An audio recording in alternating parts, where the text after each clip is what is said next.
What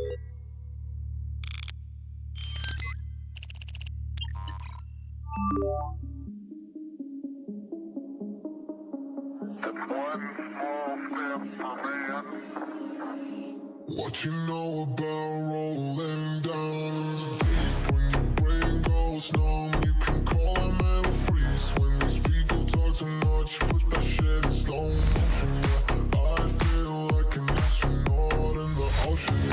What you know about rolling down in the deep? When your brain goes numb, you can call a mental freeze. When these people talk too much, put that shit in slow motion. Yeah, I feel like an astronaut. She says that I'm cool. I'm like, yeah, that's true. I believe in G-O-D. Don't believe in T-H-O-D. She keep playing me down. I'ma play her for fun. Hi, this is John Cullen. Welcome to another episode of Webb of Deception. This is episode number 14, and I'm joined by my co-host, Jason Goodman. Jason, thanks again for taking time. Appreciate you being here. I appreciate you creating this concept for a show, John. I think it's been really super excellent. We've been getting great feedback from people. It's amazing. And, you know, it's interesting to me because, like, 2 weeks ago, we did the Able Danger show where we looked at Field McConnell and his relationship with David Hawkins, and the audience and the comments, man, they go crazy over this stuff. And I'm completely naive and knew nothing about any of this stuff. You know, I'm living in the jungle. You know, I had no idea about any of this. So it's fascinating for me to hear the story and to see how the audience is responding to this. So for those of you who are aficionados of the Able Danger, Field McConnell, David Hawkins backstory, it seems that there's a character here, this Timothy Charles Holmseth, who plays kind of a key role. And you've got a number of people in the thumbnail that I want to talk about because I don't know, I only recognize one of them other than the Black Widow in the lower left-hand corner. You're talking about George? The creator of the Webb. Yeah. No, you recognize others. This is Trish here wearing a Hamas that's the only one. Scarf. Yeah. That's the only one I recognize is Trish the Dish, who flew with you to England to talk about the thumb drive thing with WikiLeaks, but she brings up the Port of Charleston when she gets to England with the WikiLeaks guy. So that was, but the purpose of the trip, that was a side benefit. The purpose of the trip was to try to see Eric Braverman, which we did. And it seemed Where was Eric Braverman? Right. Where is Eric Braverman? We should talk about that. We should do an episode about Eric Braverman because he's still around. And I did run into Eric Schmidt, but we're getting off the topic of what we're going to talk about tonight. I think we did. I think there was episode 3 or 4. I think we did an Where is Eric Braverman? Because that's why you went to England. That was the whole England episode was Where is Eric Braverman? I think we did. But I don't think we spoke about Braverman. We'll check it. The point is, who every else week is in the thumbnail? Yeah, I don't know who are these other. I recognize her. I recognize George Webb. I'm assuming the guy with the goatee between them, that's the Timothy that's Holmseth guy. Yeah. Right. So, I wouldn't recognize him if he's... Right. I recognize Phil McConnell from the show we did 2 weeks ago. We took a gap because there was that big Taylor Swift football game in between, right? So we took a week off because Taylor Swift was playing in the big game against some guys from San Francisco or something. And she won, which is fabulous. So congratulations, Taylor Swift. Who are the rest of the people here in the thumbnail? Who's that guy?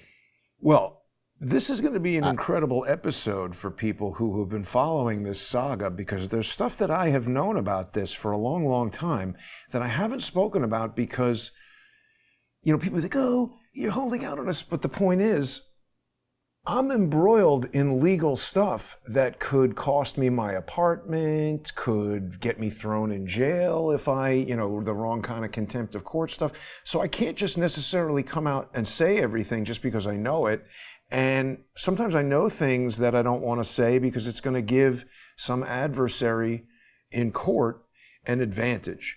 So for people who have been waiting to hear about exactly what the hell was going on, let me rephrase this. I don't know exactly what the hell was going on, But I know something was going on other than what they tell us. And I was reminded of this when I spoke to that guy, Elliot Park, on the phone. I don't know if you've been following the Robert David Steele counter lawfare reports, but Elliot Park was assigned to be, and this is relevant to what we're talking about because Robert David Steele and his lawsuit and all of these people, we're going to talk about how they relate to one another. But that guy, Elliot Park, I spoke to him on the phone and he said a bunch of stuff about Stephen Biss. Now, you've never seen Stephen Biss, right? Most people have not. It's not. No.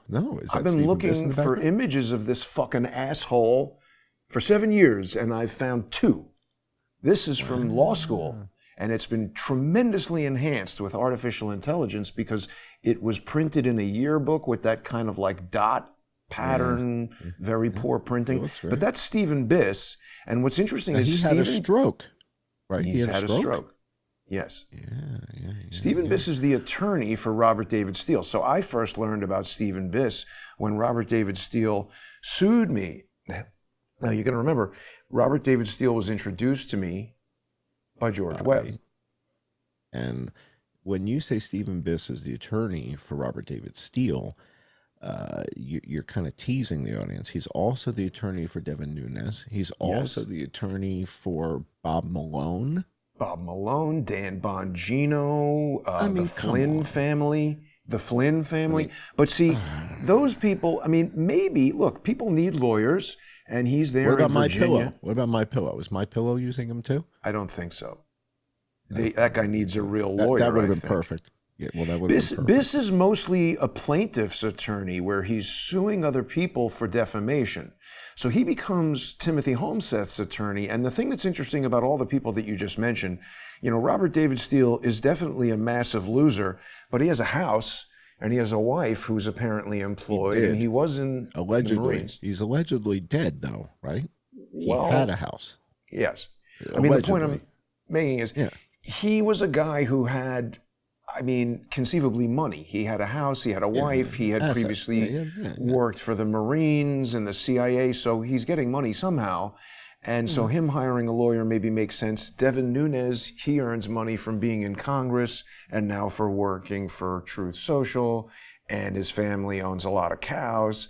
So him hiring a lawyer makes sense. Dan Bongino's on television, he gets money, that makes sense. But the point is, all those guys have jobs and money and potentially a need for a lawyer. Timothy Charles Holmseth is a dope who essentially broadcasts YouTube videos from his car, and he doesn't really have a house, and he goes to like the parking lot of McDonald's to get Wi-Fi because he's such a fucking loser that's basically all he can do. You got to take us back to the beginning.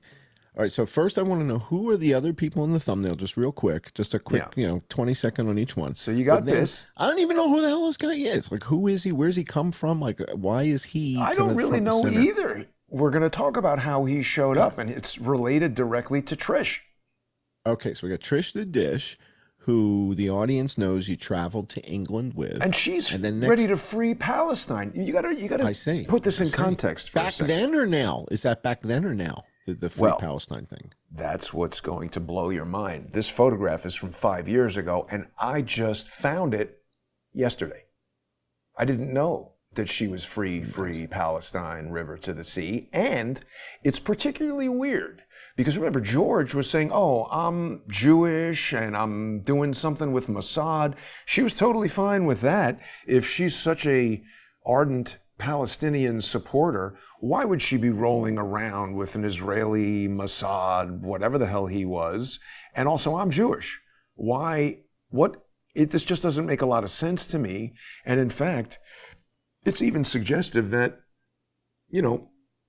maybe they knew there was a plan coming. I don't know. But she was wearing that stuff. Let's move on to the next person. Do you recognize wasn't she this in Beverly person? Beverly Hills 90210? No. That's Tori Spelling. No. That's another lawyer. This is going to explode heads. What we're going to talk about tonight is going to explode heads. Before you blow heads, I don't want to lose the YouTube channel. So do me a favor. tell everybody they can go. People who are not yet patrons of mine, we go deep on this stuff, right? And like we just did a show Friday night. We got pulled off because I pulled a gun out on camera. Not allowed to do that. We almost lost our channels over it, so I apologize.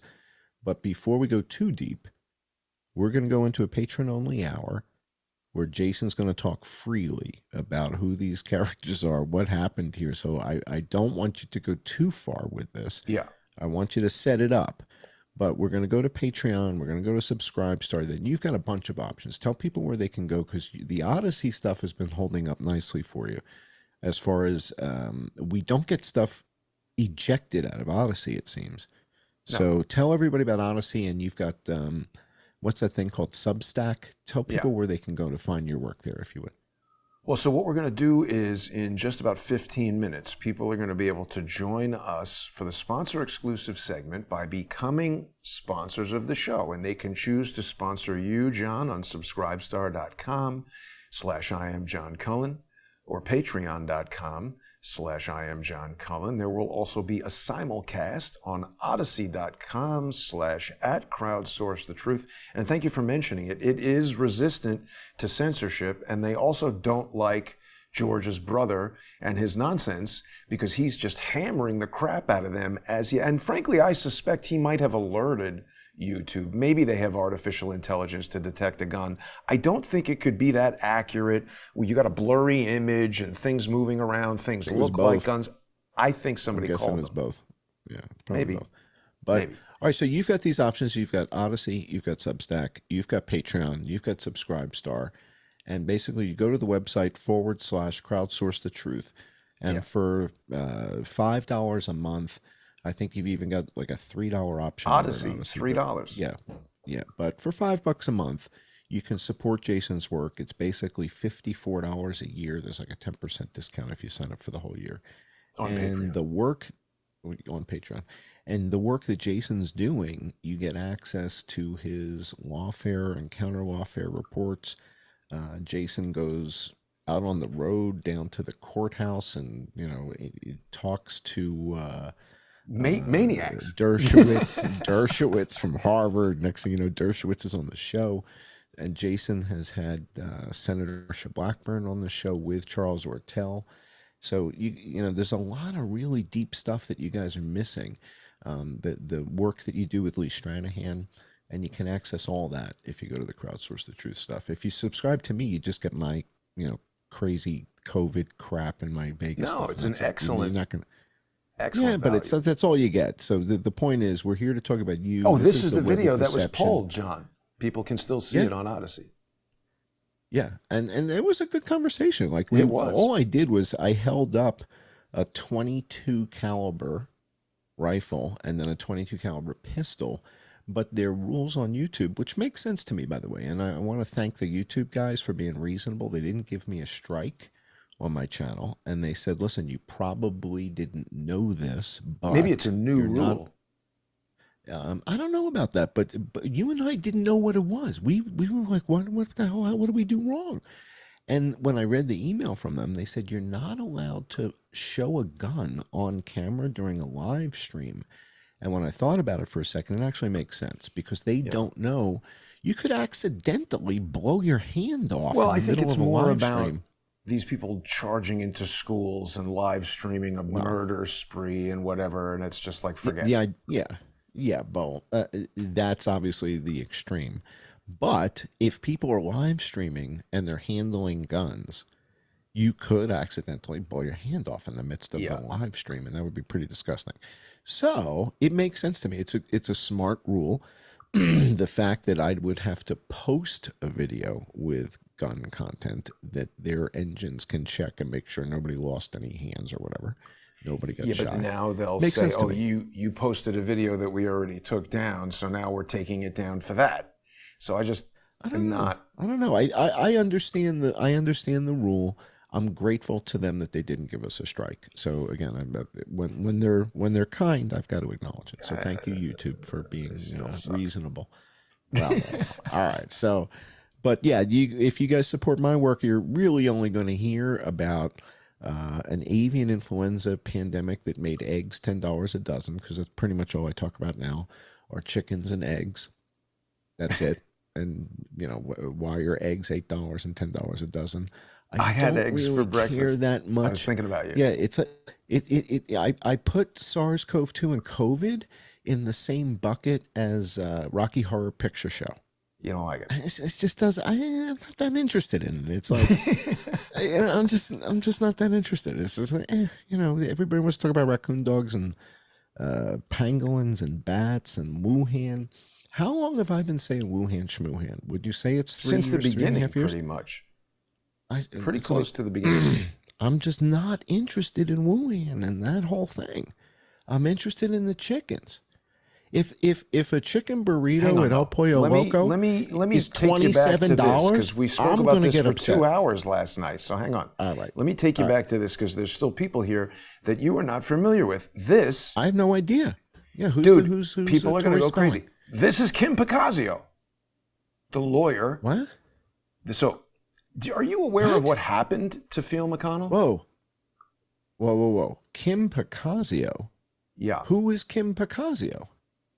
So Kim Picazio, I know the name. It's like it just went ding, but I don't know who it is. Who is Kim Picazio?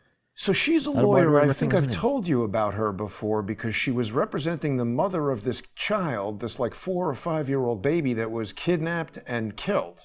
And so Holmseth says, hey, I'm a YouTube independent journalist covering this kidnapping story.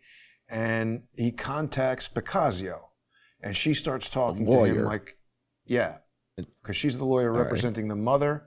The baby was taken from the father's house. The mother and father are separated. And the father had a girlfriend who may have been underage at the time. I don't want to say anything inaccurate. All of this has been written up in local news. And this girl's name was like, I forget her name, but a lot of people know about this. Let me test story. my understanding.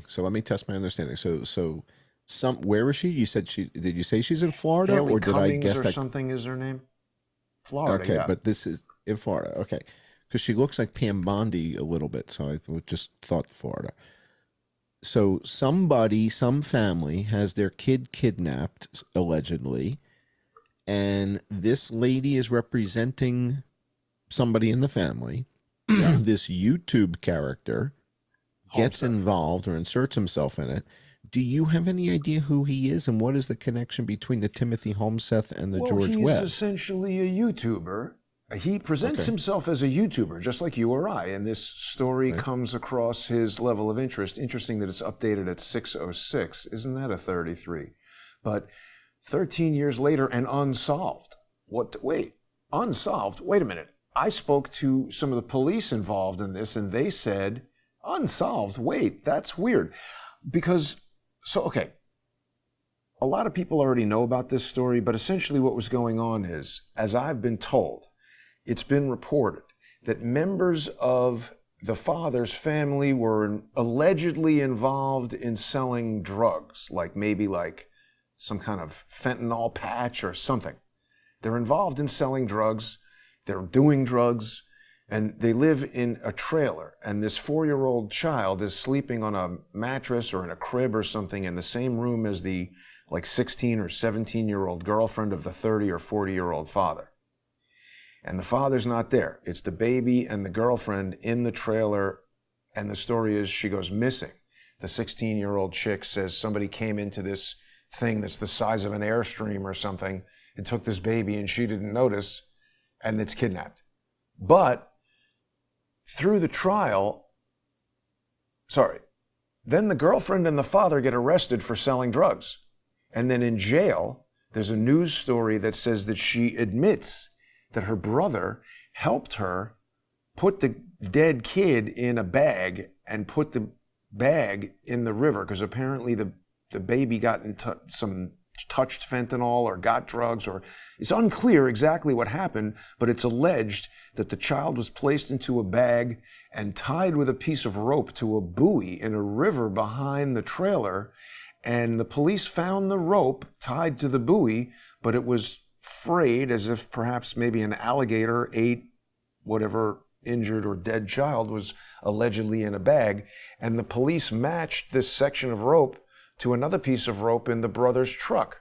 So it seemed to be pretty clear that some drugged out stupidity resulted in this baby dying, and Holmseth inserts himself in this and contacts the lawyer, and that's how this begins. But well, this is the whole story. To... So the part I'm saying about the police finding the section of rope and it being presumed that the child was eaten, that happened later.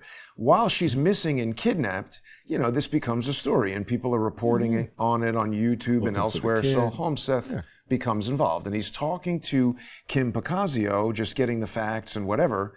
And at some point during his communication with Pacazio, he starts to weave a tale that I have not seen any evidence to support Holmseth's story, but he starts falsely alleging, to my knowledge, false, that Pacazio is somehow involved in the disappearance of the kid, and that her law firm is a front for child trafficking. There's basically no evidence of this that I've seen. Now, I'm going to reveal something about Kim Pacazio in the sponsor exclusive section that I don't think anybody in the world, except probably her, well, no, there's going to be a limited number of people who know this, but not too many people know this. And if you've been following this crazy story of Timothy Holmseth and Field McConnell and Kim Pacazio, the stuff that we're going to talk about and the facts and details that I'm going to reveal are going to blow people's minds. Okay? Now you've also got Montegraph up there, right? Yes. Is that Montegraph? That is Montegraph. How the hell's he involved? All right, so he made some really creepy video that you played for us a couple weeks ago that was almost the combination between his psychotic video and then the one you played from George's brother. It was like, one of these guys all go to some sort of MK Ultra school of lunacy? I mean, maybe. What are they doing? I mean, are they doing mushrooms and LSD and then making these videos together? Well, I think they're mentally ill. And that's why, listen, if you wanted to have a very peaceful nation, but you realize that there's criminals and bad people, you can't have every intellectual and every soft-spoken, polite person in the army. You need some rough and tough killers, right? So when you identify a psychopath, someone who is so, will do things that other people won't do, don't you think maybe you have a use for that person? Take them. You guys got to go back and watch these episodes that we've done in the past. Episode 4, 5, 6, where Jason shares some of these videos where he's being basically, it's like, I would call it psychological warfare. I mean, they're deploying psychological warfare to try and get Jason to shut this thing down, to stop doing what he's doing. And, shy of holding a gun to your kid's head. I mean, this is some of the creepiest, spookiest stuff you've ever seen. And they sue you. And they keep suing. It's like it is one hell of a burden to have to carry on your shoulders. And that's why we're so grateful to the sponsors, because without them, there's just no way. I mean, this is costing Jason a lot of money to do this. And we're incredibly grateful to the sponsors. So we're going to take a quick break. We're going to heat up our beverages. We're going to go out with our title roll so that you guys can see the credits and all that, so that you know where to go to sponsor us. And we'll be back with our patrons in just about 5 minutes to get deeper into this Timothy Holmseth and the rest of this web of characters from our web of deception. I'm John Cohen. Thanks for joining.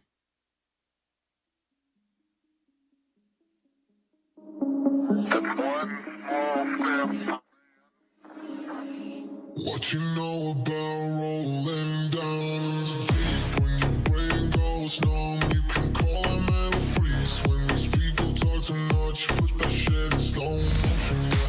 I feel like an astronaut in the ocean, yeah.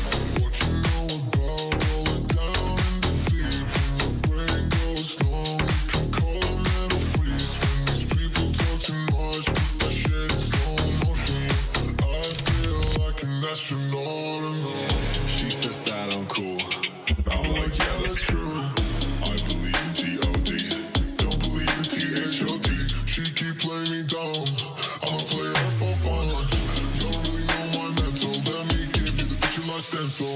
out in the drought. No flow rain was pouring down. See that pain was all around. See my mom was kinda loud. Didn't know which way to turn. Flow was cool, but I still felt burned. Energy up, you can feel my surge. I'ma kill everything like this burn.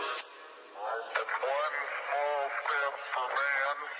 What you know about rolling down on the deep? When your brain goes numb, you can call a mental freeze. When these people talk too much, put that shit in slow motion, yeah. I feel like an astronaut in the ocean, yeah. What you know about rolling down in the deep? When your brain goes numb, you can call a mental freeze. When these people talk too much, put that shit in slow motion, yeah. I feel like an astronaut in the ocean.